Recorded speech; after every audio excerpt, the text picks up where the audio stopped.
Hey guys, welcome back to Starcaster Remarks alongside Chris to my right, James to my left. My name is Ryan Chambers. We are the official Dallas Stars podcast of THPN. Please go and use that promo code THPN the next time you go and use their services for better help and DraftKings Sportsbook. Thank you to them for being our sponsors as always. Gentlemen, it's been a week. We're starting to get into the final preseason games of this early slate, and then we're right in on October 10th for opening night for the Dallas Stars. We still got some things to talk about with some training camp battles that we didn't necessarily think were going to happen, but there's some that are brewing, and we're going to get into a little bit of the season preview for us here tonight. We might or might not finish that tonight. We'll have to see in how it goes. And then we'll also get to some news and notes around the NHL, some just major things that I think we need to talk about that could or could not impact the Dallas Stars. But we'll get to those when we can. So first off, how are each of y'all doing? Doing okay? Great. It's Monday. It's my favorite day of the week. James, what about you, bud? Mondays are great and all, but we're here now, so that's what's important. Things are good right now for me with my job. We're getting really excited about marching band. Had our first contest, which both of y'all are alumni of this high school band, and they look really good. And you won grand champion. One grand champion of the marching contest we were just at on Saturday, so that's really exciting. And I still have not recovered from. Even though I basically slept all day Sunday. So we'll see how it goes. I got another contest on Saturday and a bye week for the football team. So that's nice. Maybe get a little bit of a rest going into. But anyways, we got some NHL stuff to talk about.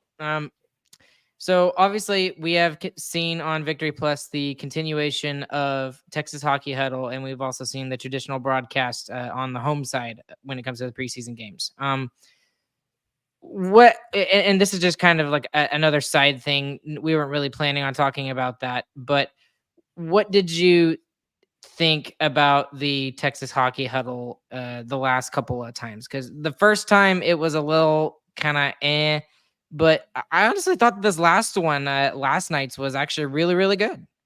Yeah, it really depends on the perspective that you have going into watching it. If you're going into watching it and you're like, man, I can't wait to watch this hockey game, you're probably going to be disappointed because it's side by side with kind of a hockey podcast is really what it is. So just the fact that we're able to watch the preseason games at all is a great thing. And I really like the conversations that they had with, especially with Fiddler and Turco. That was awesome. So it's really all about perspective for the Texas Hockey Huddle, but that's not going to be a thing for regular season. So it doesn't even really matter. If it is a thing, it'd only be alt broadcast.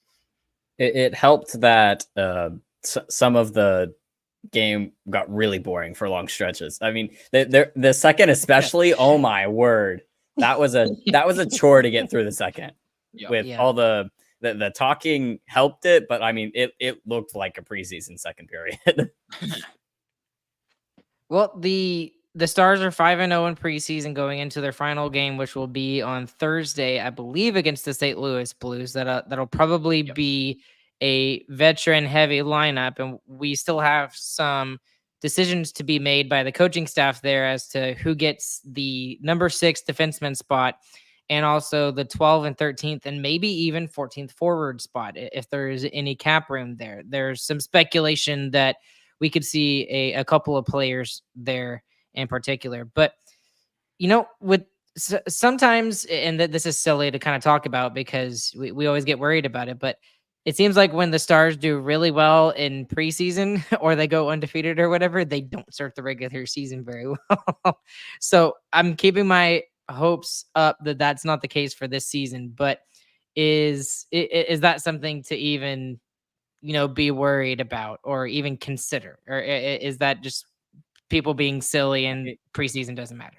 I think it just kind of shows where our team is in the development track overall. I mean, we have some really, really good forwards who could make the team and honestly could be on fourth lines at many other teams. Many other NHL teams could use these dudes on their fourth line and even up the roster on like worse teams. You're probably thinking more like the Sharks there though, but you can see that these players are slightly above what a prospect would be now.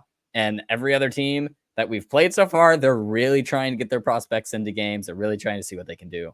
And that's kind of why you see us winning all the preseason games right now. Yeah, I don't think it matters. I mean, I think it was the 2016 season when we won the West with our high flying offense and just scored a billion goals. I think we won one preseason game that year. So it really doesn't matter. It doesn't matter if you do good either. I mean, everyone's saying, oh, the Stars are defeated preseason.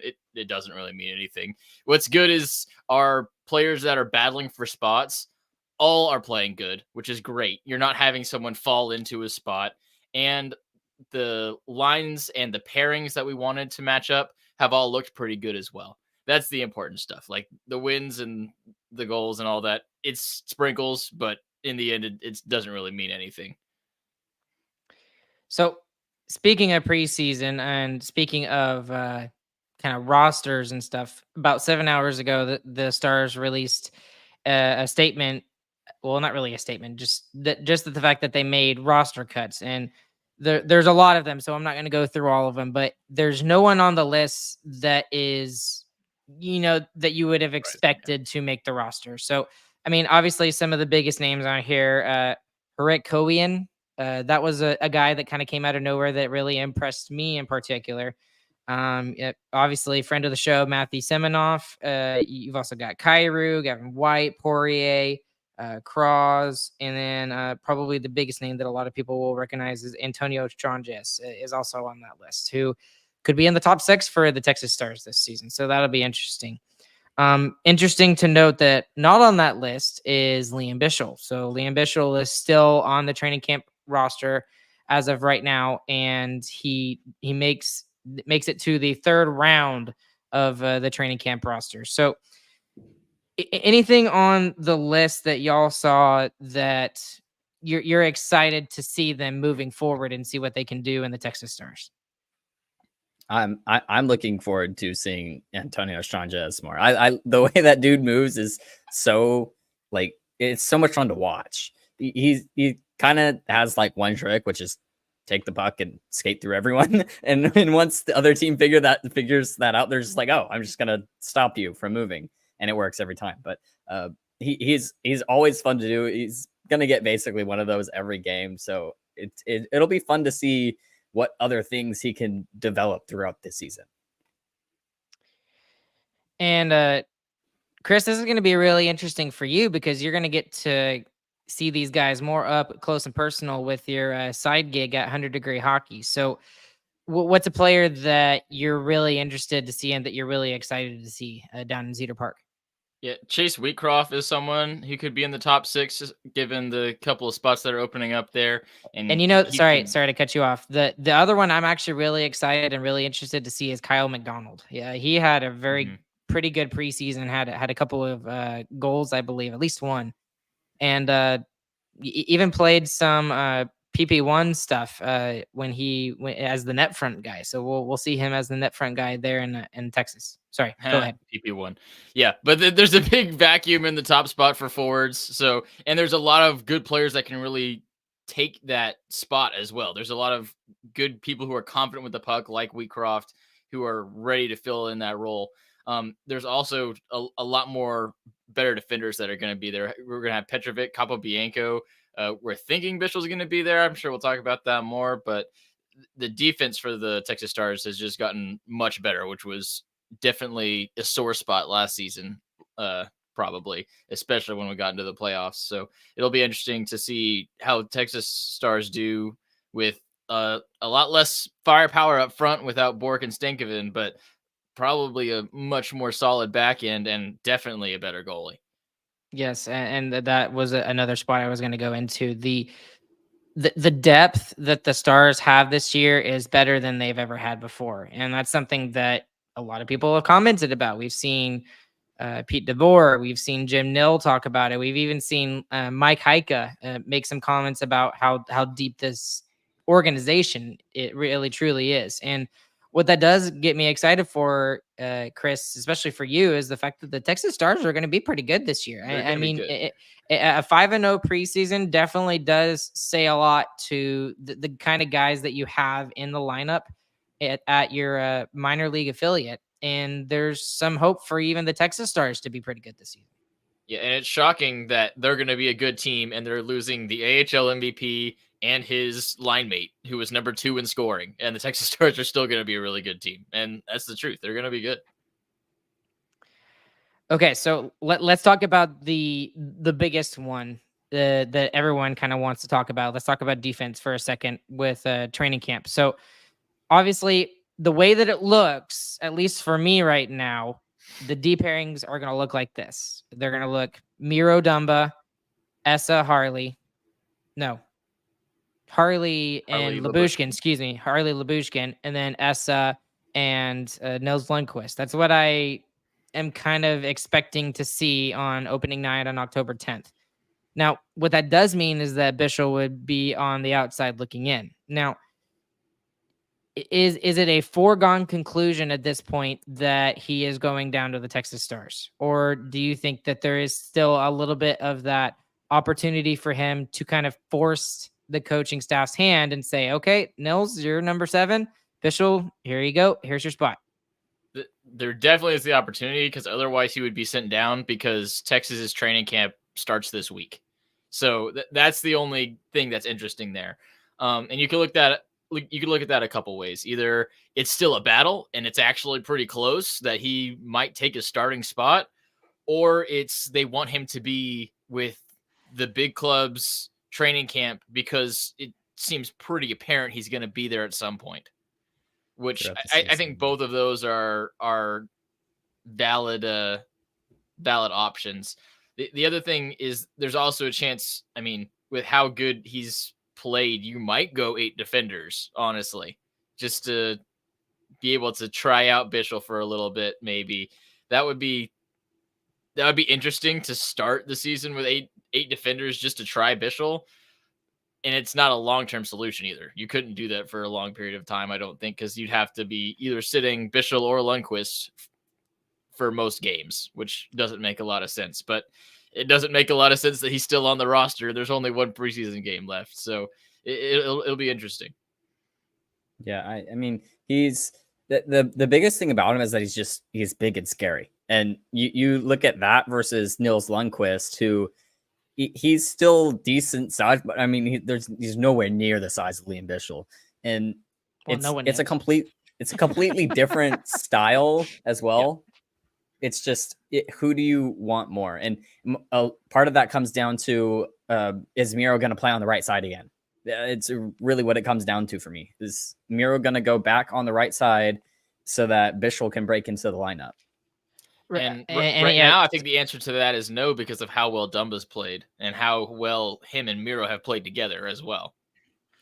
Yeah, that's kind of why it was a forward-leaning question to kind of state the obvious, to be honest with you. If Liam Bischel is really that good and he forces the hand of the coaching staff, you're completely rearranging everything. Yeah, on the defensive court. Yeah, exactly. Yep. And the other thing is your whole reason for going out and getting, like 3 right-handed defensemen in the offseason kind of blows up in your face a little bit if that is the case. So yep. I think it's a foregone conclusion that he's with the Texas Stars. And that's not because he's played bad. He's actually played much better here in the preseason than he did in those 2 games against Detroit at Traverse City. I've actually been very impressed with how he's played, and he's gotten chances, and he's been able to be on the top pairing for these preseason games. He's been on a second pairing as well, and he's looked good in both. It's just he needs to be playing, and the Stars are just so stacked on the left side, and it seems they are absolutely, pardon my French, hellbent on doing the lefty-righty thing. And I think that's just why we're going to see the pairings I talked about earlier. And that's why I think it's a foregone conclusion. And Smith can play both sides if somebody gets hurt. So I don't even think he's number 7. I think he will definitely be the very first call up if one of one of Harley, Essa, or Miro gets hurt. He will be the very first call up. He would play So over That's without a Smith. question. yes, he will absolutely play over Smith if something big like that happens, because he's shown he can play those big minutes. So it's unfortunate for him, but at the same time, he just needs a little bit more time to cook. He really does. It really comes down to like experience in NHL as well at this point, because you got 5 other defensemen who all have played in the NHL and all have really good experience. And I guess the only one that you wouldn't count there is Thomas Harley, and he had a great season last year. And there's no way you're taking him out. You just gave him a $4 million extension for 2 years. Yeah, no, there's no way. There is also something to be said about the North American professional schedule is a lot more grueling than the European one is for the regular season. Almost all European players say that's a big adjustment. Even from European hockey to AHL is a big adjustment, because I mean sometimes you're playing 3 games in 4 nights on those weekends. It can get kind of nuts. So it might be that at least would be something that Bishop could gain from the AHL. And that's what's kind of tough about this, is I don't know how much more he can gain by playing in the AHL. Because I mean, you look at him and like, man, what do you want him to go learn? Because he's got almost everything. Dominate. Don't just be good. Go and dominate the crap out of the AHL, and then make the coaching staff make the hard decision in November if it takes as little as that. And I do think that would absolutely happen. He's probably going to start in the AHL. I would put like 90% on that, but I'd also put 90% on him not ending the season in the AHL. Okay, let's talk about more of these players individually that we've seen in the training camp and in the preseason games. Miro looks like Miro. I don't think we need to really talk about him. He's the number 1 defenseman. He's one of the best defensemen in the NHL. And side note here, I saw something on Twitter where they were trying to rank like the top 5 defensemen that they had on this list. I think it was Makar, Miro, Charlie McAvoy, I believe Rasmus Dahlin, and then there was one other. I can't remember the 5th one. But generally, as I was looking through the comments of that NHL Twitter post, it was Miro was either number 1 or number 2 on every single person's list. It seemed like there was a couple that had him like 3 or 4, but generally speaking, he was number 1 or number 2 on all of those lists. And he gets overlooked, absolutely, just because he doesn't put up the same amount of points as like a Rasmus Dahlin or a Quinn Hughes does. Yep, and playing these last 2 seasons deep into the playoffs and getting all those eyes on him, people, when you watch Miro, there's no denying he's a top 5 defenseman. You can't deny it. But when you're just looking straight at the raw basic hockey stats, you can absolutely deny it. So that's what's been good about these runs, at least for Miro's overall street cred, is that he's finally getting the attention he deserves, because when you watch him, he's one of the best defensemen ever. I mean, he's crazy. Yeah, I mean, his time on ice during the playoffs puts that forward too. I mean, the team made it all the way to the conference final, and he's playing like 26 to like 30 minutes every single night. And when it gets to overtime, he goes even further because he plays more, because we need him more then. It's really what's so special about him. It doesn't matter how much time he plays. He's just always consistent. He's always making the right play. And getting that rep is kind of made it so that he doesn't have to win the points race to win the Norris, I think, anymore. If he's close, if he's top 3, he's probably getting the Norris. He definitely has at least a good amount of votes. Yeah. So now I kind of want to switch the conversation more to the guys that are brand new, obviously. So let's talk about mostly the right side. We weren't quite sure how the pairings were going to be. We weren't sure if maybe Lyubushkin was going to play with Miro, because he played number 1 minutes with Morgan O'Reilly up there in Toronto. That hasn't been the case. It's mostly been fan favorite Matt Dumba.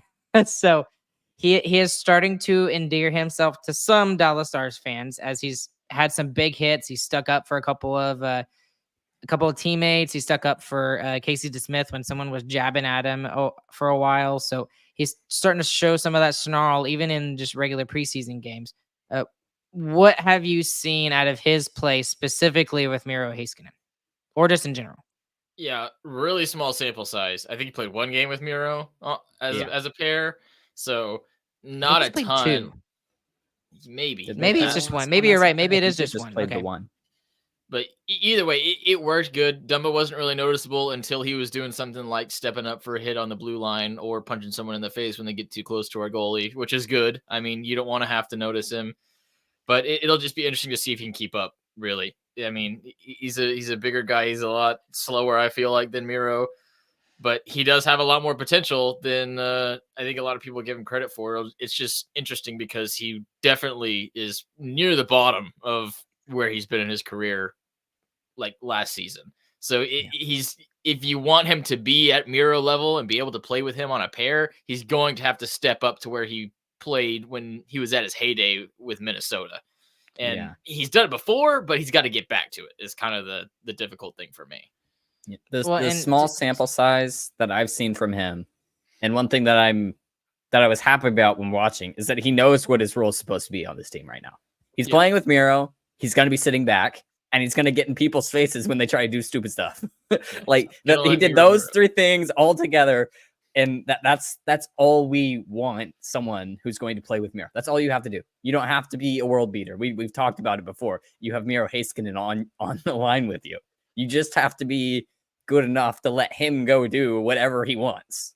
Yeah, and that's kind of the hope. Sorry, Ryan, but that's kind of the hope, is that Miro being so good helps Dumba not have to worry about the other stuff as much and lets him focus on the parts of the game that he's best at. So whenever he gets the puck at his own end, he doesn't have to worry about where the outlet pass is going. He just rims it to Miro, and Miro figures out where the outlet pass is going. That lets Dumba be the best version of Dumba. That's the ideal version of it. Joe Baker, Miro might not be human. He's finished. So there you go. There's your answer right there. He's not human. He's finished. But you know, I want to pump the brakes on Dumba a little bit. I have actually been fairly impressed with his ability to get the puck out of his own zone. That's something that I kind of harped on a little bit before I saw him play with the Stars in preseason, and he's been really good. I really think he's been really good, and especially in his own zone. And something that I didn't realize he had was that slap shot he's got. My gosh, you don't want to be in front of that slap shot. There's some other parts of his game that, you know, I didn't really give him credit for that I should be giving him credit for now. So again, it's just preseason, but still it looks like he's developed at least a little bit of chemistry with Miro there. So I hope moving forward that pairing really kind of sticks. Yeah, the slap shot is especially kind of nice to see because no one on the Stars does that anymore, really. I mean, you see one-timers on the power play sometimes, but slap shots from the top, never. I mean, and both Bischel and Dumba both are throwing those. Bischel's is kind of like a half slapper because it's so tall, it takes so long for the stick to get to the puck after he brains it up. Yeah, if he brought the stick all the way back, someone would reach him in time. Yeah, I know, right?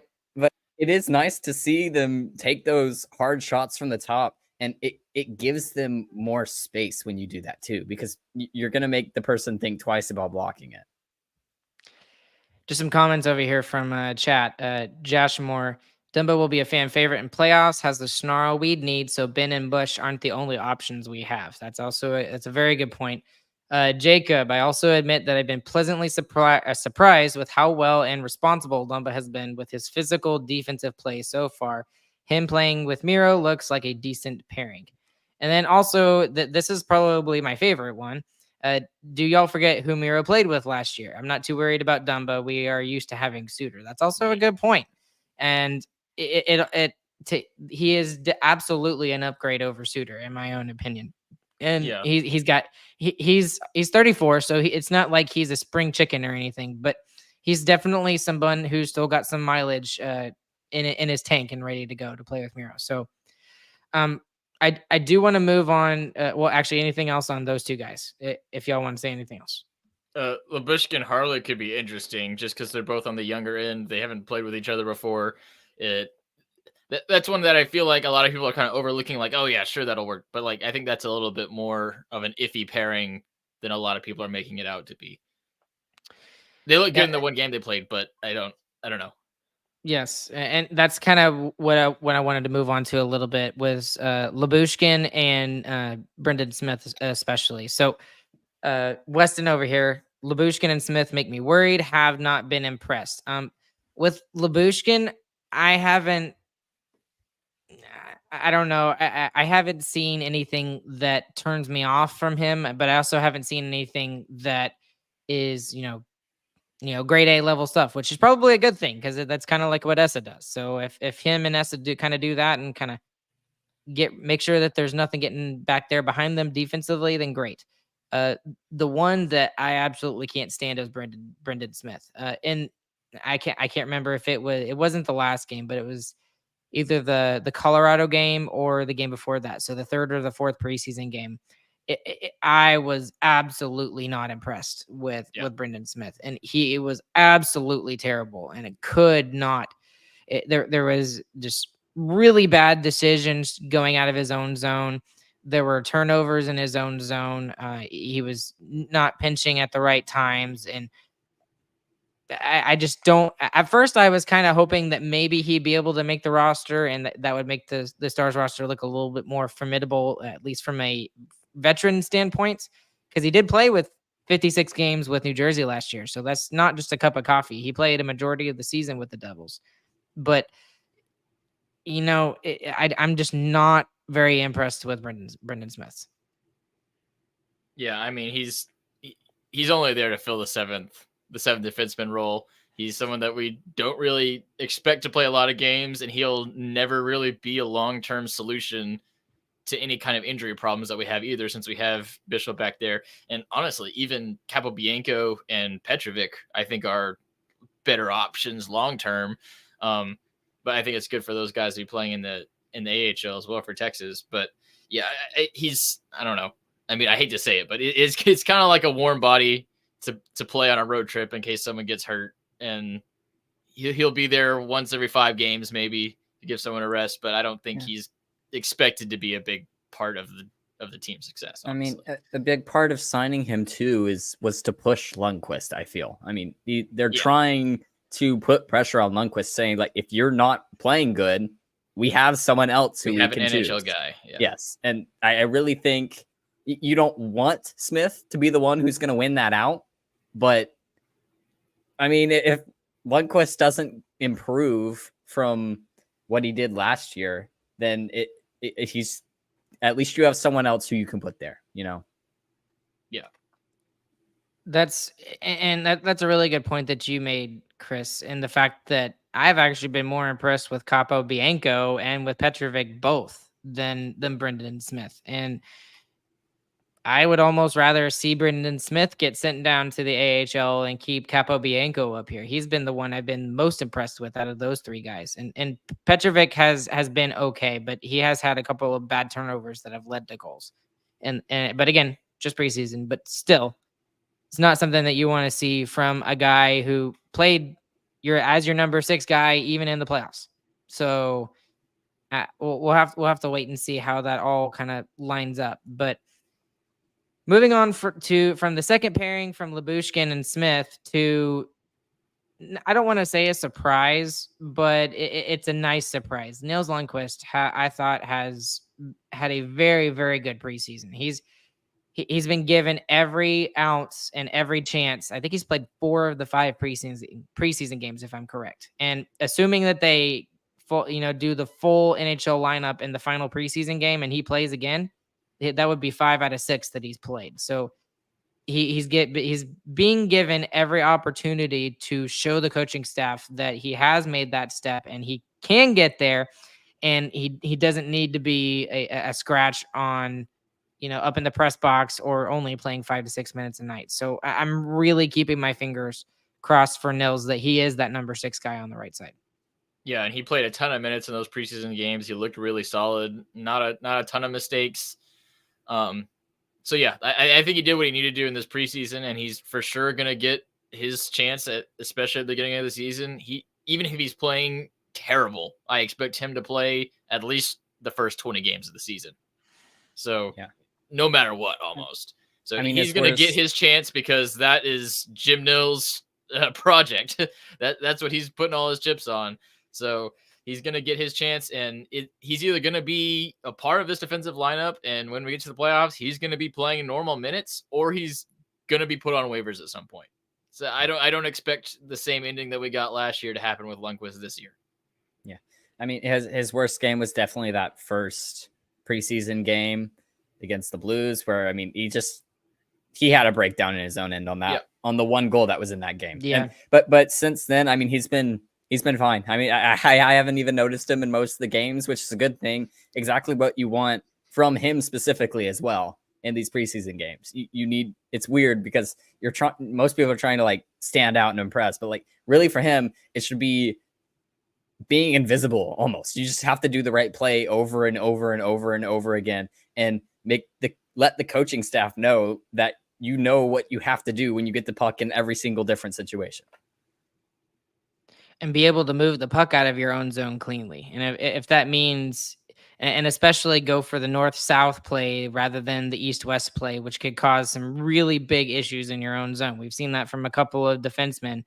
And I mean, even Miro has made that same kind of mistake instead of trying to make that north-south play. It seems like that's been something that they've been trying to go more towards this year, is that north-south play rather than the east-west.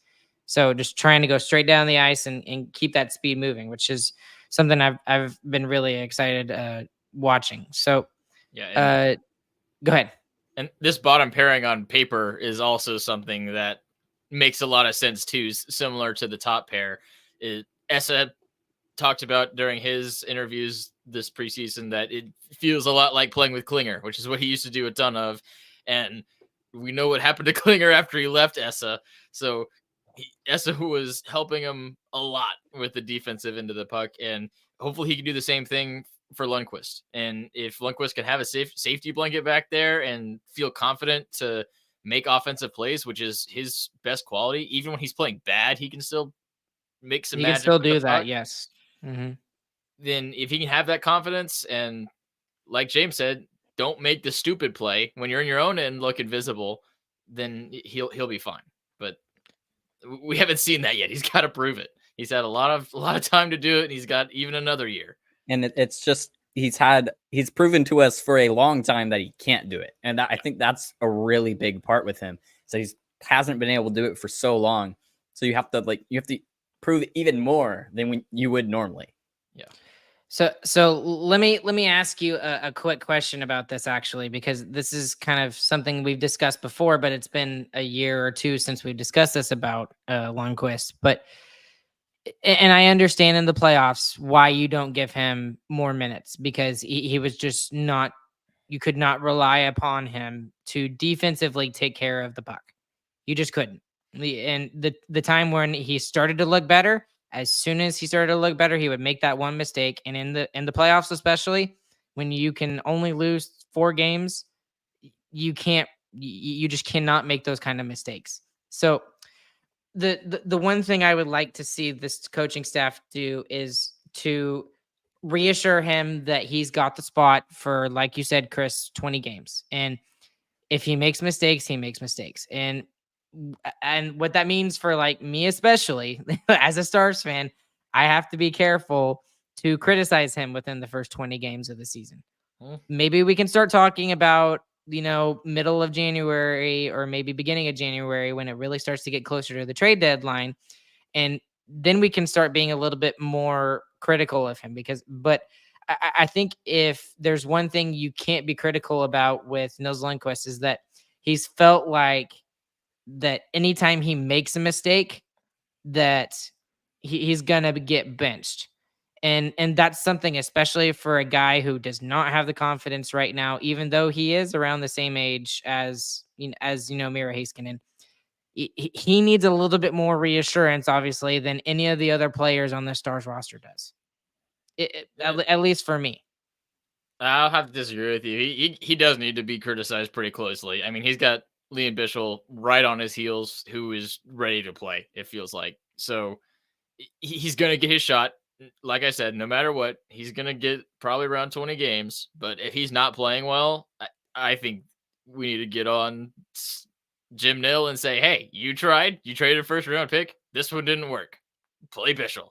I mean, we can't have Nils just lingering around with this team again and being a handicap when we get into the playoffs. That cannot happen, especially when you've got a guy that's ready to go in Liam Bichel.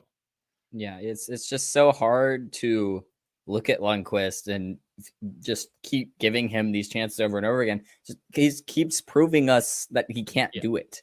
And if you are losing that much confidence from getting taken out for one game because you made a mistake, I mean, I hate to kind of say it, but like you shouldn't be in the NHL then. Yeah, you gotta be a pro. All of these players in the NHL have a killer instinct. They all try to prove when they get the chances, and it just feels like it's the opposite when it comes to Nils. He gets the chances, he comes in for big games, and he flops like a fish out of water. Yeah. So I think it's either Nils takes a step or he's not on the team by the end of the season. That's what needs to happen. Yeah, and speaking of Nils, this was something really interesting. I was watching the DLLS guys the other day. I think it was last week or early the week before. They were talking about Nils Lundqvist, and the person that they compared him to? Let's take a guess. Klingberg? Nope. James? Yurki Yokopai. That's such an awesome name. But anyways, no. The person they compared him to was Denis Gurianov, the guy that seems to have all the tools and seems to have the right ideas, but the thing that he was missing and he was never able to get, according to Owen, was the hockey IQ. He just, the hockey IQ was just not there. He was not there to make the right play at the right time, especially defensively in his own zone. And I think that Nils is a lot better than Denis Gurianov in that aspect, but it's still got to be there, that hockey IQ and that a little bit of that confidence. And that was something that we talked about for years with Denis Gurianov before we traded him to Montreal for Dodonov. So for his sake, I really hope he takes that next step and he gets us all to shut up, because honestly, we could be talking about him at the end of the year and how he exploded on the scene and he took that mantle as the number 2 guy, or I guess the number 3 guy, I guess you could say, next to Miro Heiskanen. Because that's really, truly, honestly, why Jim Nill went out and got him. It's because he saw something in him, and he said he's right-handed, he's young, he's someone that can play with Miro Heiskanen, he can move the puck well. If he gets that, takes that next step, and he's able to do that, we just haven't seen it yet. So he has a huge, extreme high ceiling. I just want to see him reach it. So, okay, all right. Anyways, moving on from that, let's talk about some of the forward stuff that's going on here. Obviously, there's not much going on here in the aspect of like the top 3 lines. Obviously, we kind of expect Wyatt Johnston to be up there on the top line. Kind Even of expect the 4th line is set, honestly. I don't know, because and I'll talk about why here in a second, but and then obviously the Duchesne line with Sagan and Marchment, and then a lot of people expect Maverick Bourque to be playing with Stankoven on that 3rd line to start the year, just because of how much chemistry they have.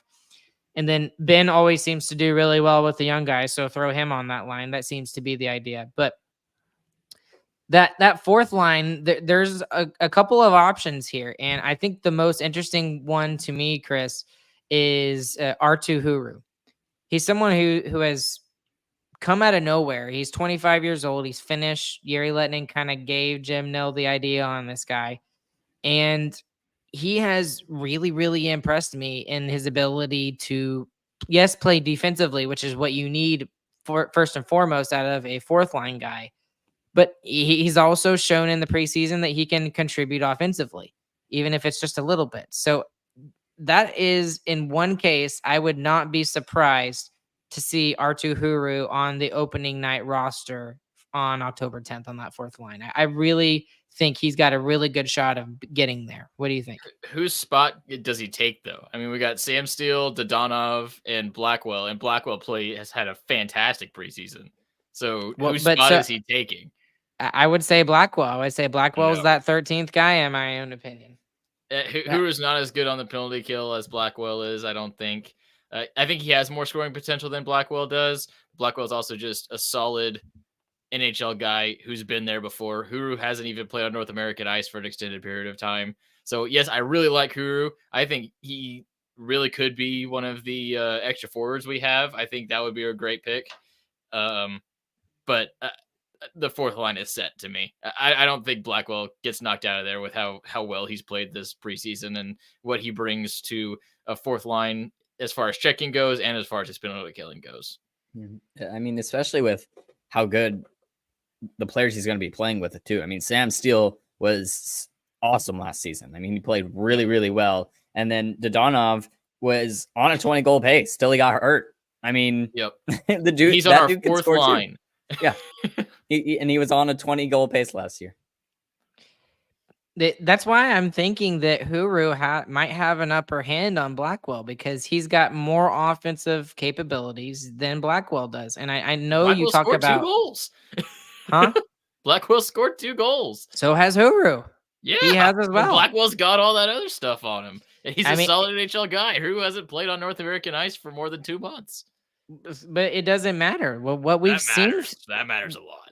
What we've seen from him in the preseason, not like it really matters all that much, but it's shown that he has been able to adjust fairly quickly. I mean, when you've got an NHL guy who's done it before and a Finnish guy who obviously can do it but hasn't done it before, I mean, I think that's a no-brainer choice. That'd be crazy to not play Blackwell. I think there's a lot more offensive potential out of that fourth line if you got Steele, Dodonov, and Huru on that third line than if you throw just Blackwell out there. Blackwell does not have as much potential as Huru does. And here's the fun. Here's on a random side thing here. Here's the fun part about all of this. We're arguing about the 12th forward on the Stars roster right now. So that goes to show you how awesome this team is and the scoring depth that they have, that we're arguing about who's going to get that probably the final spot. Anyways, Chris, go say or James, say what you were going to say. Sorry. I mean, the only reason why I ever think you would switch out Blackwell and Huru is the size difference. Blackwell is 5'9", so he's on the smaller side. If you want a little heavier team, then you probably go with Huru. But with how much big is Huru? Our defense? Let me find it real quick. He is 6'2". Oh, I'm so good. And weighs 20 more pounds almost. 190? Is that right? Yeah. Blackwell is 190. Blackwell's 190. Is Huru 210? Almost 210, 209. Yeah. So the size difference is big. And all the options that the Stars have for their extra forwards with Huru, Lind, and Back are all much bigger. They're massive. Comparison. Yeah, which is also a really great thing, especially when you get into playoffs. Like if you've got a team that's really starting to push you around. I mean, throw Oscar Back in there and good luck. Hit that guy. Try that. Yeah. You're going to get hurt more than he is. It's also kind of tough to look at Blackwell and see how small he is when you know you already have 2 other shorter dudes on the team who are much, much better than him in Bork and Stankoven. So you are... Bork is still 6 foot, right? Or 6'1"? No, he's 5'10". Really? I thought he was a lot bigger. He's small too. I mean, he's not tiny, obviously, but we're tiny. The size size I'm difference 5'10". is still there. If you're 5'10", then James is like 5'11". I'm getting my driver's license right now. Actually, I probably shouldn't put that on air. Just put it on the internet for everyone to see. Hey, go ahead and throw up your social security card while you're at it too, Chris. That's a good idea. Anyways, so out of the 12th and 13th forwards, I think we can agree that 10 and 11 are Sam Steele and Dodonov. But for 12 and 13, mine obviously who I would have is Huru and Blackwell. Is that set in stone for y'all, or do y'all have some different guys there? No, I think it's totally up in the air who gets those final 1, maybe 2 extra spots between Huru, Lind, Back, and maybe even Blumel. Blumel's probably played his way out of it and was a little bit hurt, I think, too. So he's likely going to be in the AHL. But there's a lot of guys, and that's what I was talking about at the beginning of the show, too, is all those guys all played good. Nobody played bad. And that's what was awesome about this training camp and why we won so many games, I think, is that every player really that we were looking at, interested in, all played up. No one played down, which was really awesome. I especially liked watching Lind and Bach. I mean, they were really nice to watch. I not even on my radar, pop up out of nowhere, and they're both really solid and look like really good fourth liners in particular too. I mean, they play hard and they are more defensive minded. I think you give a slight edge to Bach because he did play with the Texas Stars all year last year, so they have had eyes on him for an extended period of time. Whereas I think Lind also was, I don't know if he was a free agent signing, but I don't think he played with Texas last year. He is a free agent signing, but the thing about Cole Lind is he was with the Coachella Valley Firebirds. Try and say that a million times. The Texas Stars played them all the time. Yes, and the past 2 seasons, that team has gone to the Calder Cup Finals and played against the Hershey Bears. They lost both times, but he was still a major part, especially in that first run 2 years ago. I think he had like 20-something points in 18 games for the Firebirds. And last year, he wasn't as significant, but he was still a significant piece of that team last season. So that's someone that could, in a pinch, come up and play fourth line stuff. Now, the one thing I don't know about, Huru compared to Blackwell and Back and Blumel and all of those guys, which is why I feel really bad for Blumel. Blumel is more of that middle six type guy, right? He's not someone that you would exactly expect to kill penalties. I don't know if he does or not. That's not fair for me to say. I just don't know. But that's why I think that, guys like Back and Blackwell and Uhuru, who can and has killed penalties, has kind of got the upper track on him. So for me, I really, really hope R2 Huru really gets that 12th spot. I'm keeping my fingers crossed. It won't. The way that he plays, I know this is crazy, but the way that he plays reminds me a lot of Jacob Peterson. Do y'all remember Jacob Peterson?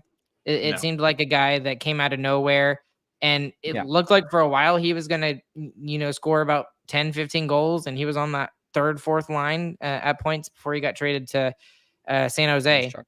This was several years ago. Mm-hmm. He's got that same sort of vibe to me, and he's only 25, so I'm not sure, but I really hope he does make it. It'll be Blackwell. I'm positive. All right, we'll see how that kind of trims down to it. We'll have to look and wait and see. So. Okay, well, let's talk about a couple of NHL stuff for just a moment, because we've already kind of maxed out our time here tonight, but we do have time for a couple of side stories going around in the NHL. So first off, Patrick Laine, he takes a knee-on-knee hit from Paré, I believe, one of the guys from, oh boy, help me out here. Maple Leafs, thank you. And he was seen on the bench today, just around practice, and he's on crutches. So that's really unfortunate for him. Can be precautionary too, though, because if they don't know yet, then he's just gonna stay off it completely. And we saw Tanev in a boot during the playoffs when we saw the boot. We're like, uh-oh, and he played the next game. So it totally could be precautionary. Probably isn't, though. It looked pretty nasty. Yeah. So that's a player that I'm really rooting for. Like he's gone through so much crap, and he's put himself through a lot of the crap too, though. To be fair, to be fair, there is some of that, yes, but he has not, especially on the injury side, has not had a lot of luck the last 3 or 4 years, and it seemed, and like his season in Montreal just seemed to be so unpredictable because you had no idea what you were going to get out of him. So. Hopefully he gets back in the lineup soon, and he's able to play for the Montreal Canadiens and have a better season than he did last year with Columbus. Another big note going around the NHL right now is the one and final RFA that has not been signed is probably the biggest out of all of them when it comes to name recognition around the NHL. Jeremy Swayman remains unsigned with the Boston Bruins, and it's just drama left and right, and calling each other out news, in the media. Yeah, right. Yeah. Things being like leaked or whatever. And The latest today is the fact that apparently he was Crazy. offered an 8x8 contract and turned it down. And his agent came out today and said, normally I wouldn't comment on things like this, but given the circumstances, no. Like that was not an offer that was made by Boston to Jeremy Swayman. So it just keeps going back and forth. And Don Sweeney, the GM of the Boston Bruins, also has come out in press conferences and has come out and said he is very, very upset at the fact and very sad that Jeremy Swayman is, quote, withholding his services from the Boston Bruins right now. And I'm like, dude, you're not paying him what he thinks he's worth. And if you're lowballing him and trying to give him, 3-4 million, I mean, you don't have a starting goalie. He trading away Linus Olmark was probably the stupidest thing that you've done, because now he knows for sure that you're going to rely on him as the number one guy, and now he wants to be paid like it. So you're going to have to pay the guy. Yeah, and it's pretty stupid what the Bruins are doing too. They're the ones that are bringing everything out to the media. Like, I don't know how they view that as an advantage for them to bring all this stuff public, but the last 3 things that have been said have been started by the Bruins. The thing that they said today was, I have 64 million reasons why Swayman should sign right now. And then they didn't even offer that? What are you doing? Literally, like, you're an idiot. They seem super stupid, which we know they're not, because they can't build a lineup that good by being idiots. But man, they are handling this really poorly. So I think if Omar got offered an 8x8, he would take it. But you don't say that if you haven't even offered that. It makes no sense. It's really dumb. And it would also all just be so much easier if they would just shut up. Just shut up. Hope no one notices that your starting goalie isn't on your team to start the season, and get it figured out behind the scenes. Like, just shut up. That is, I think, a little far. But I No, don't think. Obviously, people are going to notice. Yes, but right, putting everything out like that into the public isn't doing you any good. Like, that's not going to make Omar want to give you any more of a break by calling him out for being greedy 3 times before the season's even started. So, question for you here, Talek Lizzie. That relationship is done. Got to get rid of Swayman. Swayman, you're out of here. I mean, I don't see him on the starting night roster for the Boston Bruins. I'll just say that straight out. If he gets signed, I'll eat my words and I'll be very surprised. Does he get traded? I don't think that there's no way, in my opinion, if the Bruins lose the best goalie tandem, both of them in the same year, it will be the worst thing that a GM has ever done in a very, very long time. Yeah, I think you're fine. You have 2 of the best goalies in the league, and you couldn't sign either of them. Yeah, and he's gonna get signed. He's not gonna get traded, I think. And there's no way the relationship right now is probably as bad as it possibly can get, but millions and millions of dollars definitely help you forget things like this.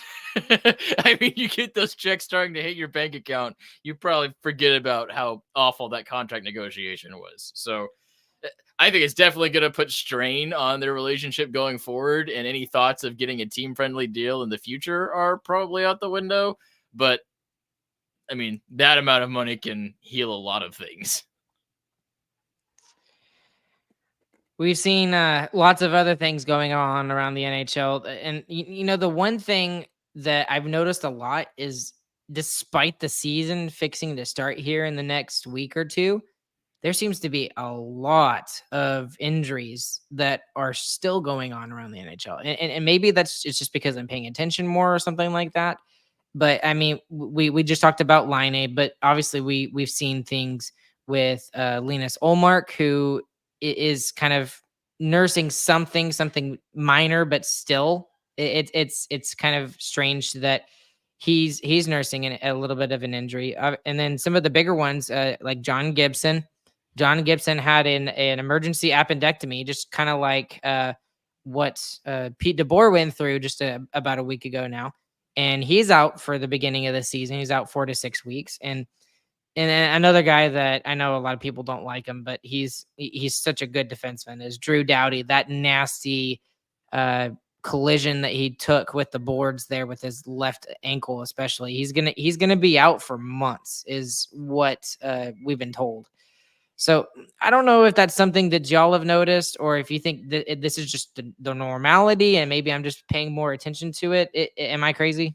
No, it definitely feels like a lot more star players have gotten hurt in the preseason than have before, which, I mean, that might be interesting for some CBA negotiations in the future as to how many preseason games get played and how many NHL players you need to have on that roster. So that might have some ramification in the future. But yeah, it feels like a lot more star players are getting hurt in games that mean nothing.